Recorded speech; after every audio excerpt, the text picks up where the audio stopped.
Body की basic unit cell है। एक लिविंग सेल किसी केमिकल फैक्ट्री से कहीं ज़्यादा कॉम्प्लेक्स है। केमिकल फैक्ट्री में केमिकल कंपाउंड्स प्रोसेस होते हैं, जबकि लाइफ सेल में कंपाउंड प्रोसेस होने के साथ साथ लाइफ प्रोसेस भी चलता रहता है। और अर्थ की किसी भी बड़ी से बड़ी केमिकल फैक्ट्री में इतने कंपाउंड्स नहीं बनते जितने एक सेल में बनते हैं।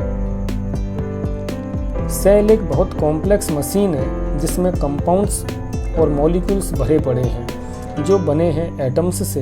एटम्स के कंस्टिट्यूएंट पार्टिकल्स हैं इलेक्ट्रॉन्स, प्रोटॉन्स, न्यूट्रॉन्स, पॉजिट्रॉन्स और भी बहुत सारे, जो इलेक्ट्रिक, मैग्नेटिक, न्यूक्लियर, ग्रेविटेशनल और भी इंटरनल और एक्सटर्नल फोर्सेज की वजह से अपनी अपनी पोजीशंस और मोशंस पर फिक्स्ड हैं।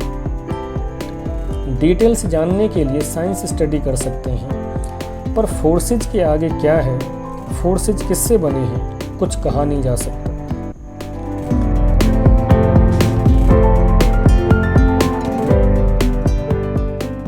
नियरेस्ट प्लेनेट अर्थ है जिस पर हम रहते हैं, जो सोलर सिस्टम में है। नेक्स्ट लेवल पर मिल्की वे गैलेक्सी है जिसका एक स्टार हमारा सन है। सारी गैलेक्सीज मिलकर वर्ल्ड बनाती हैं। वर्ल्ड में एक गैलेक्सी हमारी मिल्की वे है। डिटेल्स जानने के लिए एस्ट्रोनॉमी की स्टडी कर सकते हैं, जिसमें हमको बहुत सारे इंटरेस्टिंग और अमेजिंग फैक्ट्स मिलेंगे। अब वर्ल्ड से आगे क्या है हम नहीं जानते, पर जो भी है वो एब्सोल्यूट है। एब्सोल्यूट के अंदर वर्ल्ड है। वर्ल्ड सारी गैलेक्सीज मिलकर बना है, जिसमें मिल्की वे गैलेक्सी है और मिल्की वे में हमारा सन है और सन का एक प्लेनेट अर्थ है जिस पर लाइफ है और हम वहाँ रहते हैं। गैलेक्सीज, स्टार्स, प्लैनेट्स एटसेट्रा ये सब ग्रेविटेशनल, मैग्नेटिक, इलेक्ट्रिक और कॉस्मिक फोर्सेस से अपनी अपनी जगह बंधे हैं, अपनी अपनी पोजीशंस और मोशंस लिए हुए हैं। इन फोर्सेज और फील्ड्स को हम महसूस कर सकते हैं, पर जानते नहीं कि ये क्या है। माइंड की लिमिटेशंस नहीं है, इसलिए हम इसी नॉलेज पर ही नहीं रुक सकते। हम अपनी नॉलेज को एक्सटेंड करते हैं और यह जानने की कोशिश करते हैं कि यूनिवर्स से परे क्या है और हम यूनिवर्स से किस तरह कनेक्टेड हैं।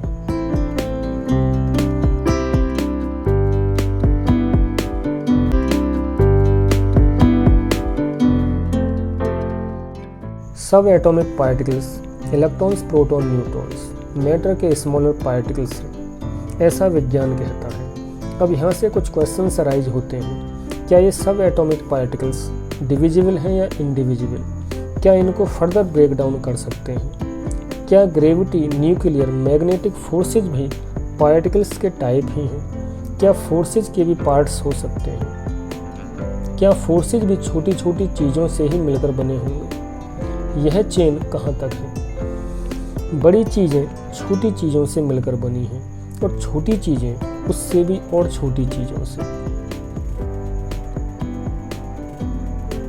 साइंस से एक बात सीखते हैं कि इलेक्ट्रिक और मैग्नेटिक फोर्स का इम्पैक्ट इलेक्ट्रॉन्स पर पड़ता है और लाइट का इंटरेक्शन भी इलेक्ट्रॉन्स से ही होता है। अब बियॉन्ड साइंस बात करें तो यदि कोई ऑब्जेक्ट किसी दूसरे ऑब्जेक्ट पर इफेक्ट करता है तो दोनों का कुछ ना कुछ इंटरकनेक्शन होता है। जब लाइट, इलेक्ट्रिक और मैग्नेटिक तीनों ही डिफरेंट वेज में इलेक्ट्रॉन्स को इफेक्ट करती है तो ये तीनों इलेक्ट्रॉन्स के सब पार्टिकल्स हो सकते हैं। और ये तीनों ही नहीं और भी हैं। लाइट, इलेक्ट्रिक और मैग्नेटिक, मैं मैग्नेट की जगह मैग्नेटिक वर्ड यूज कर रहा हूँ। तीनों में डिफरेंट प्रॉपर्टीज हैं बट कुछ सिमिलर प्रॉपर्टीज भी हैं। इससे कंक्लूजन ये मिलता है कि ये तीनों भी डिविजिबल हैं और इनमें कॉमन कंस्टिट्यूएंट्स हैं। ग्रेविटी को समझना और भी ज़्यादा टिपिकल है बिकॉज ये और फाइनर पार्टिकल है और लाइट, इलेक्ट्रिक और मैग्नेटिक का एक कॉमन कंस्टिट्यूएंट पार्टिकल ग्रेविटी है। सेंस ये है कि मैटर के constituent particles protons, neutrons, electrons हैं और उनका constituent electric, nuclear, magnetic forces हैं और भी हैं, उनके भी कंस्टिट्यूएंट पार्टिकल्स हैं। चेन बहुत लंबी है पर बात समझने के लिए हम 4 डिविजन्स कर लेते हैं। मैटर बना है एटॉमिक सब पार्टिकल्स से, सब पार्टिकल्स बने हैं फोर्सेस से और फोर्सेज बने हैं टी पार्टिकल्स से, और टी पार्टिकल्स एब्सोल्यूट से।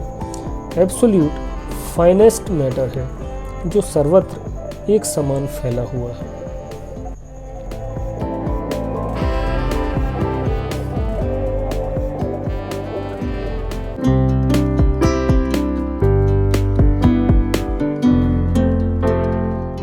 अब हम यूनिवर्स मॉडल को देखते हैं।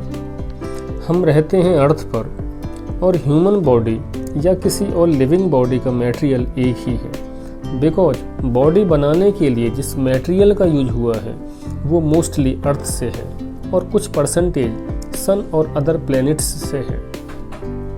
एनीवे, मटेरियल वाली बात को हम बाद में रिलेट करेंगे। तो हम रहते हैं सन पर, और यूनिवर्स में ऐसे ही इन्फिनिट सन्स हैं। तो क्वेश्चन ये है कि ये सन्स कहाँ से क्रिएट हुए हैं, और जब यूनिवर्स में स्टार्स नहीं थे तो क्या था।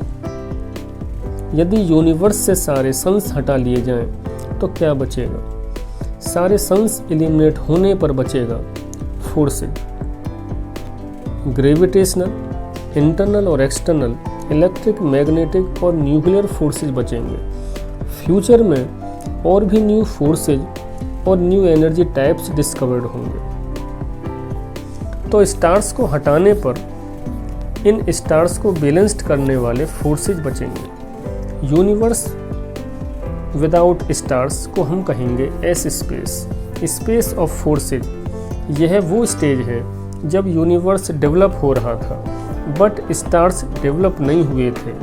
और अब क्वेश्चन ये है कि फोर्सेज से पहले क्या था। यदि स्टारलेस यूनिवर्स से फोर्सेज निकाल दें तो क्या बचेगा। तब बचेगा यूनिवर्स विदाउट फोर्सेज, जिसको हम कहते हैं टी स्पेस। टी स्पेस बना है टी पार्टिकल्स से। फोर्सेज टी पार्टिकल्स के कॉम्बिनेशन से बनते हैं। टी स्पेस यूनिवर्स की वह स्टेज है जब फोर्सेज डेवलप नहीं हुए थे। अब क्वेश्चन ये है, टी स्पेस से पहले क्या था। टी स्पेस से पहले एब्सोल्यूट था। एब्सोल्यूट फाइनेस्ट मटेरियल है जिससे स्टेप बाय स्टेप सब क्रिएट हुआ है, जिसमें सब रहते हैं और जो सबका कॉज है।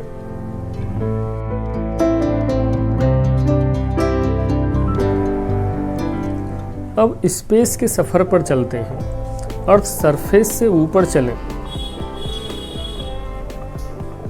दूर चलें तो सोलर सिस्टम नजर आएगा, और दूर चलें तो सोलर सिस्टम ओझल हो जाएगा।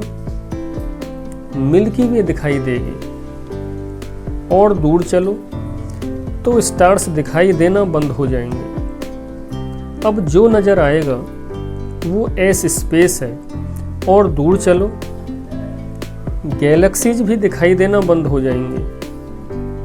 ये टी स्पेस है, और दूर चलो अनंत पर, ये एब्सोल्यूट है।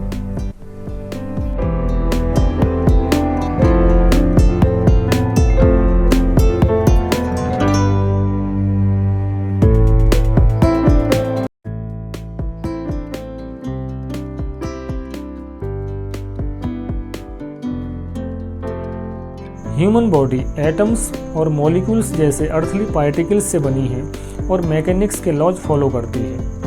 क्या बॉडी में कोई इंटरनल मैकेनिज्म है जो इसको कमांड और कंट्रोल करती है। यदि बॉडी का अर्थली मटेरियल एलिमिनेट कर दें तो क्या बचेगा। तब बॉडी मटेरियल को बैलेंस्ड करने वाले फोर्सेस बचेंगे। यह फोर्स बॉडी है जिसका मटेरियल एस स्पेस से रिलेटेड है। यह फोर्स बॉडी फिजिकल बॉडी का ही फॉर्मूला है। इस फोर्स बॉडी में फीलिंग्स और इमोशंस रहते हैं और इसको सूक्ष्म शरीर या सटल बॉडी कहते हैं। सटल बॉडी की हेल्प से फिजिकल बॉडी में फीलिंग्स और इमोशंस मैनिफेस्ट होते हैं। बिना फिजिकल बॉडी के सटल बॉडी का एग्जिस्टेंस शो नहीं हो सकता है। सटल बॉडी को कमांड और कंट्रोल करने वाली बॉडी है जिसमें सटल बॉडी की सारी प्रोग्रामिंग फीड होती है। यह टी स्पेस के टी पार्टिकल्स से बनी है जिसे थॉट बॉडी कहते हैं। इस बॉडी में ही फिजिकल बॉडी के कॉन्सेप्ट्स और आइडियाज़ डेवलप होते हैं और सेव रहते हैं। जो सटल बॉडी में मैनिफेस्ट होते हैं और फिजिकल बॉडी की हेल्प से एक्शन लेते हैं। थॉट बॉडी के अंदर कॉन्शियस बॉडी है जो थॉट बॉडी के लिए विल प्रोवाइड कराती है। जब एब्सोल्यूट मैटर की हेल्प से वर्क करता है तो मैटर कॉन्शियस हो जाता है, और जब कॉन्शियसनेस मैटर को रिमूव कर देता है तो सुपर कॉन्शियसनेस में कन्वर्ट हो जाता है। कॉन्शियसनेस का मटेरियल और एब्सोल्यूट का मटेरियल सेम है। सुपर कॉन्शियसनेस ही एब्सोल्यूट है।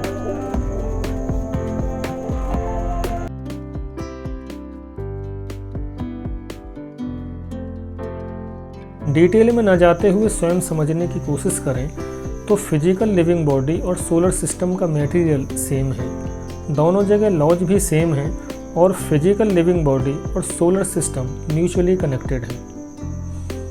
ऐसे ही सटल बॉडी और इनसाइड मिल्की वे का मटेरियल सेम है।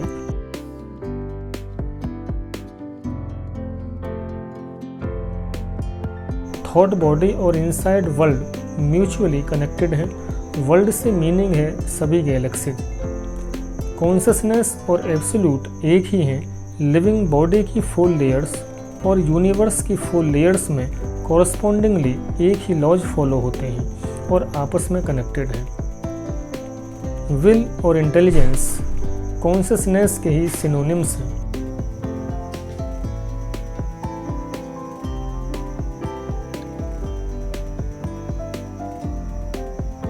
फिजिकल बॉडी के अंदर सटल बॉडी है और सटल बॉडी के अंदर थॉट बॉडी है और थॉट बॉडी के अंदर कॉन्शियसनेस है। इसका अपोजिट भी है। कॉन्शियसनेस के अंदर थॉट बॉडी और थॉट बॉडी के अंदर सटल बॉडी है और सटल बॉडी के अंदर फिजिकल बॉडी है। बात थोड़ी कॉन्ट्राडिक्टरी लगती है पर एक एनालॉजी से समझते हैं कि वॉल ब्रिक्स से बनी है तो ब्रिक्स वॉल के अंदर है या वॉल ब्रिक्स के अंदर है, दोनों एक ही हैं।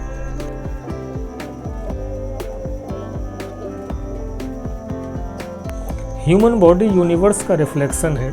यूनिवर्स के सारे लॉज और फिनोमेना ह्यूमन बॉडी में है।